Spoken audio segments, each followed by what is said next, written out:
I am so filled with gratitude to be here with you today. And I'd like to give a big thank you both to the Festival of Lights and to Deborah King for having me be here with you today.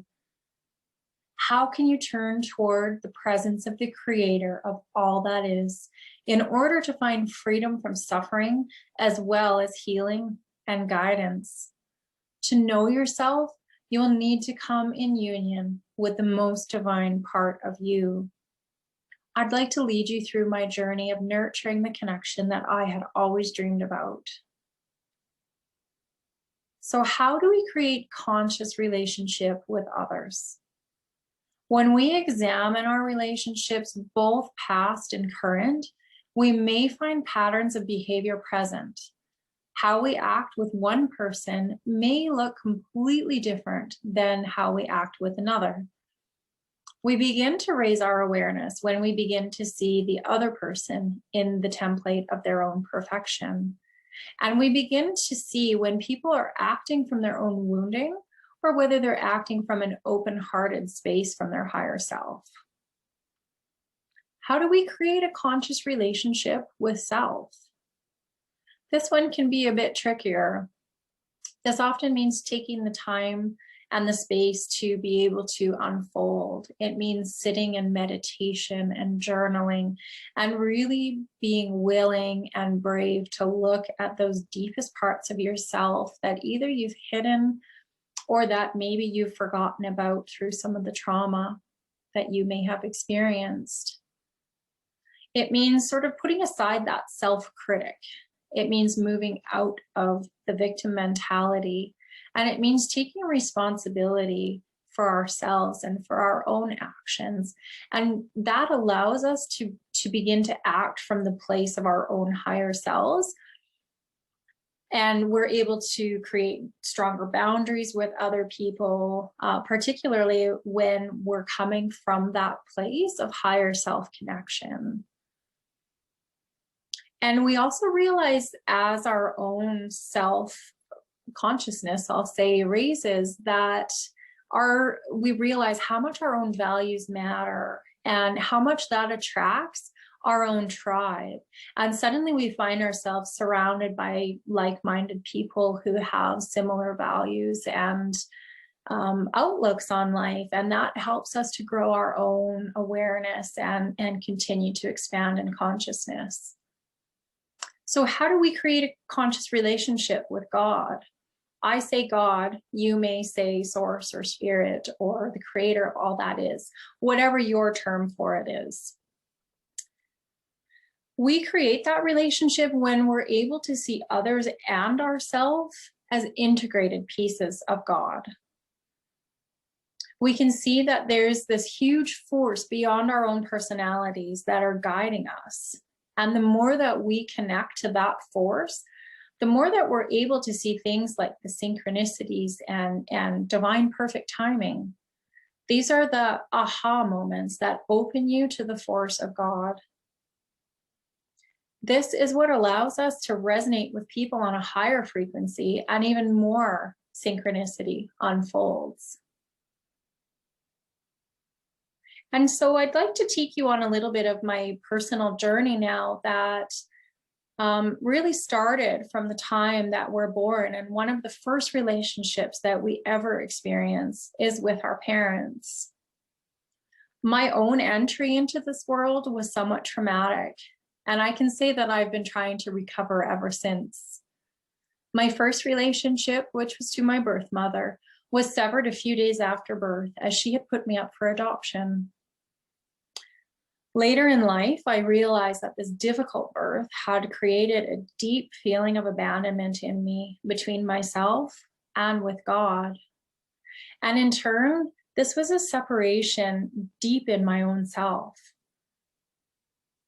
Deep within my own being, I felt unwanted and unlovable, having been rejected, so it seemed, from the time of my birth. As I've progressed on my journey, I realized that I was never rejected by my birth mother, and rather that I was surrendered in love, because she wanted me to live the life that I was worthy of, knowing she couldn't give me the loving and stable environment that she felt important for a child to have.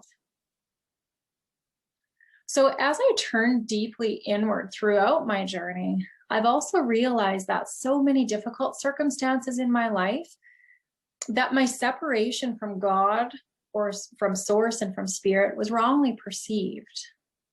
It's really amazing when we're able to step back and look from a wider lens perspective, we can truly see the blueprint of the divine weaved throughout our lives. Sometimes we just lose sight and step away from ourselves through the struggle and heavy emotions that we experience. It takes bravery to really look deeply into our experiences and behaviors in order to bring us closer to others, ourselves, and God. Can you identify any circumstances in your life where you had completely misperceived the situation, having told yourself a story that was different than the actual truth? At one point in my life, all I could perceive around me was separation.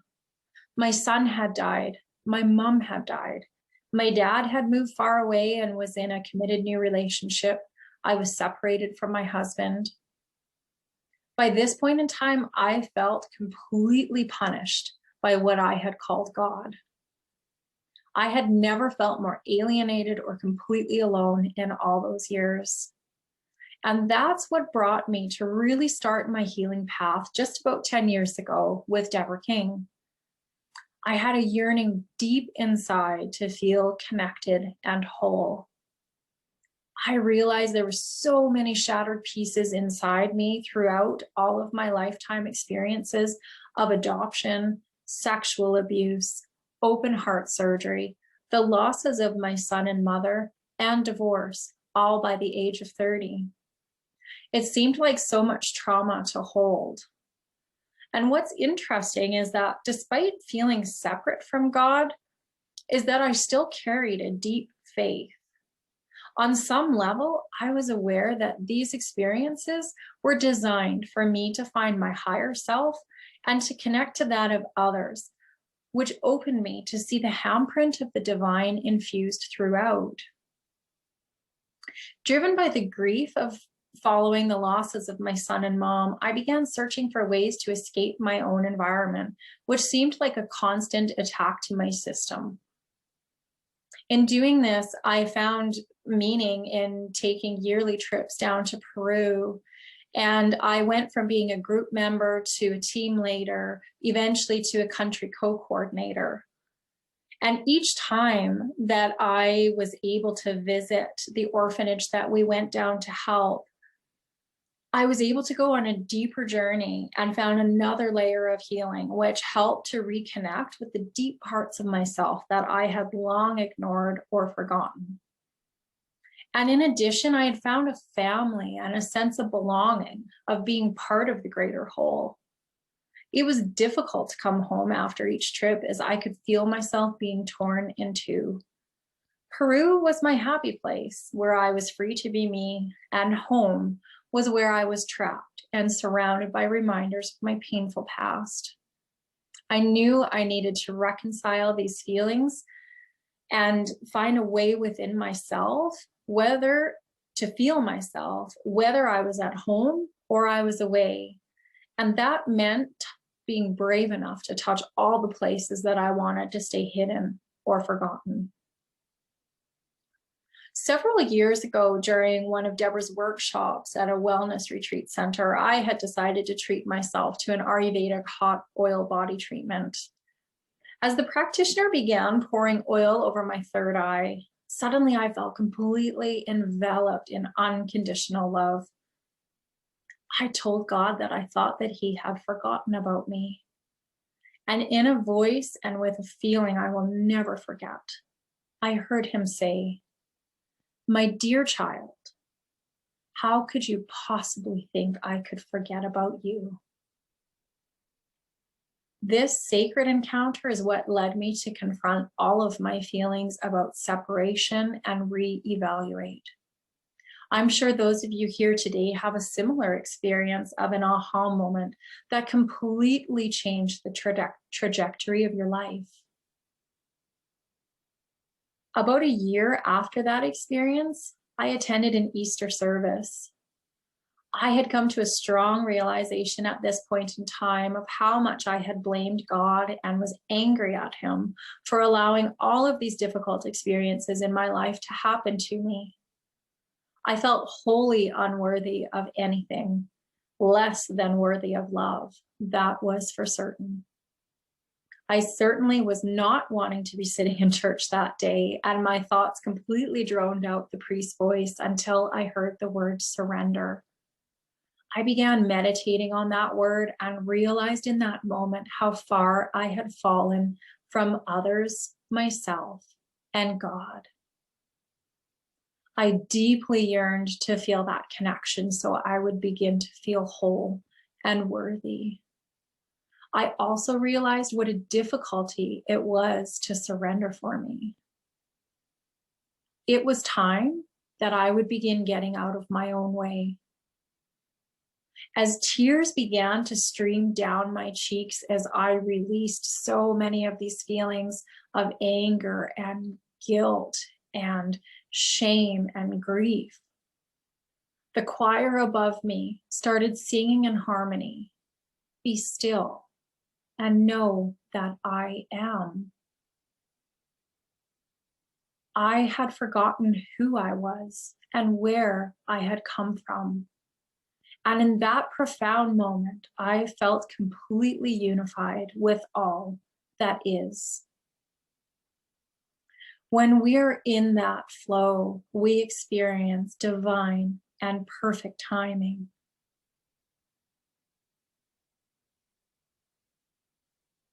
Almost 18 years ago, I'd had a dream in which my son had died. You can imagine that would be any mother's worst nightmare.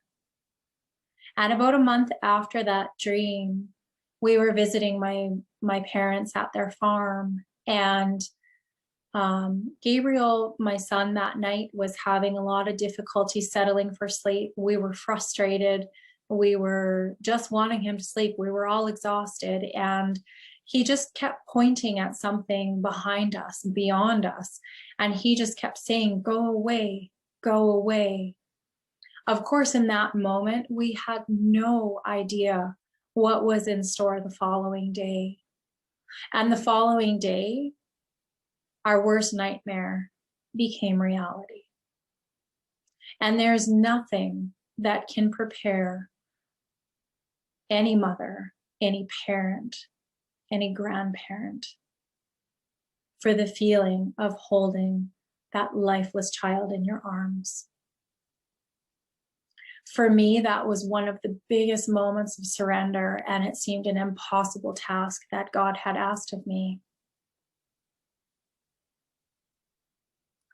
Several years later, my mom became ill, and I became one of her main caregivers. And in the weeks before she was passing away, she started to have different visions and visitations and things that sort of happened with the end of life journey. And she kept telling me that there was this donkey that kept coming to her room. And I asked my mom if this donkey had a certain message for her.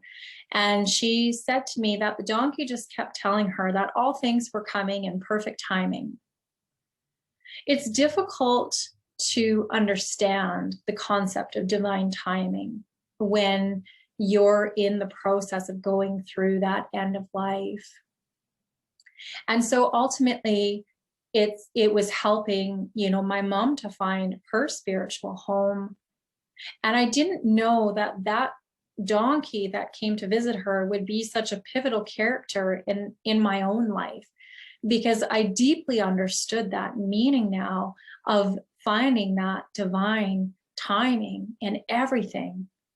And that comes back to that whole thing of surrender, where we're able to sort of step back and be able to surrender to those circumstances. And eventually we're able to see that collateral beauty and the things that come out of it and the lessons and the growth that we're able to have throughout any of those experiences. And so one other example I can think of with divine timing is really happened to me this past summer. And I was about to travel to France as my fiance lived there and I was to be married there in the south of France. And on our first day of traveling, down to the south of France, we had decided to go to a town called Rennes-le-Château. And that is the place that is very steeped in the mysteries of Mary Magdalene. And part of our path had been finding and had been leading through some of those archetypes of very powerful healers, really. And as we decided to walk up the hill there, we came across a fig tree, and my fiance had stopped to ask me if I remembered the parable of the fig tree in the Bible. And I was a little fuzzy on the details. And so I just had pulled out my phone to look at the details just to remind myself of it. And in doing that, I got completely distracted by the text messages I had received on my phone instead. And my fiance, seeing he'd completely lost me, he, followed his own guidance and kept walking up the hill. And you can imagine how sheepish I felt when I finally got to reading the parable of the fig tree, realizing how applicable it was to me in this exact case. And so I started to climb the hill, and I came to a fork in the path, and I didn't know which one I should take. And I ended up going and taking the road, hoping that I would find my fiance there. And as I rounded the corner, I saw him talking to an elderly gentleman. And as I approached, the elderly man put his arms open to greet me with a hug. And as I got near him, I could feel his legs trembling. And as he wrapped his arms around me and mine around him, all of a sudden, I just had tears just streaming down my face. And in that moment, our hearts had completely unified. And I felt like I had found my spiritual home, and that I was finding somebody who was a piece of my family and where I was finally home. And had my fiance not continued up that path, he never would have randomly had this man come out of the bushes in the middle of the road, seemingly out of nowhere. And this man would become one of the pivotal characters throughout the rest of our journey in southern France. And so when we're open and able to find our place through all of those conscious relationships and connection and synchronicity, we're able to see that bigger blueprint of all of our lives that are connected. And so it was through my own inner journey and the magic of energy medicine that I entered into sacred relationship with emotion's true flow that became my navigation system. This sacred flow of energy became amplified with divine love. Merging that flow with the healing power of a pure heart brought me to my knees in awe of the sacred relationship I had reclaimed with the divine. It's through this sacred union with love that we become conduits of healing for those who seek inner transformation. Thank you so much for being with me here today, traveling through space and time, and for being an integral part of my healing journey.